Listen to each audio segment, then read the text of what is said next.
Welcome everyone again to Truth Empowerment. I know last time we talked about repentance, but if you watched the last video, I also mentioned a little bit about death or what is known as separation. That's what death means. And I talked about that second death. So the thing is with the second death, that is eternal judgment, okay? Because with the first death, that's when our spirits will separate from our bodies.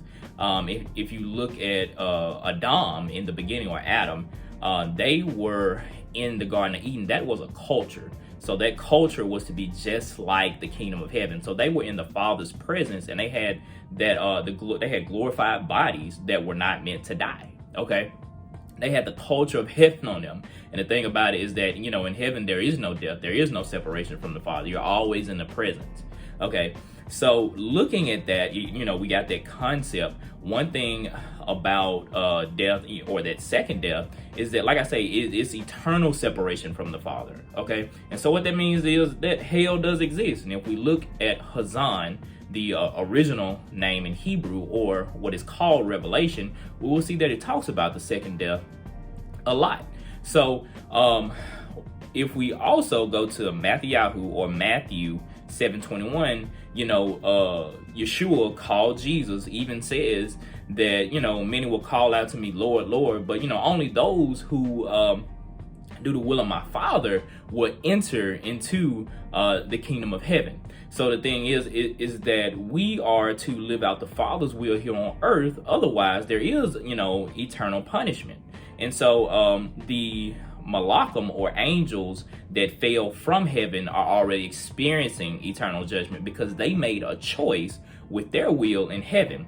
And the thing is that the Malachim, called the angels, also have a will, but they don't have a right to exercise it without eternal punishment. You know, if they use their will to go against what Elohim, called God, is saying, therefore they experience eternal judgment. All right, now with people, you know, we have a chance of what I talked about last time, which is repentance. We have a chance of redemption. You know, that's why Yeshua, Jesus, came, so that we can be restored to our rightful position. You know, that's where many people get the term living a righteous lifestyle from, okay? Because we're in right position now. You know, born again, we now have a born again spirit. We have a different nature. We have that culture that I talked about, that kingdom of heaven culture, and we have the ability to be in the presence of the Father.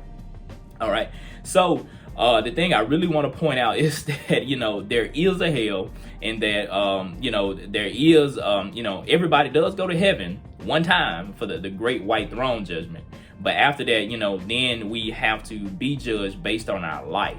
And so what that means is that now, you know, the angels, or the Malachim, are recording everything. So our life is basically going to be presented for us. And the thing about, I had a brother I don't speak to as much, but, you know, when we meet, I mean, we'll talk for a while, because, you know, we grew up together. He has great character, and he even said this, you know.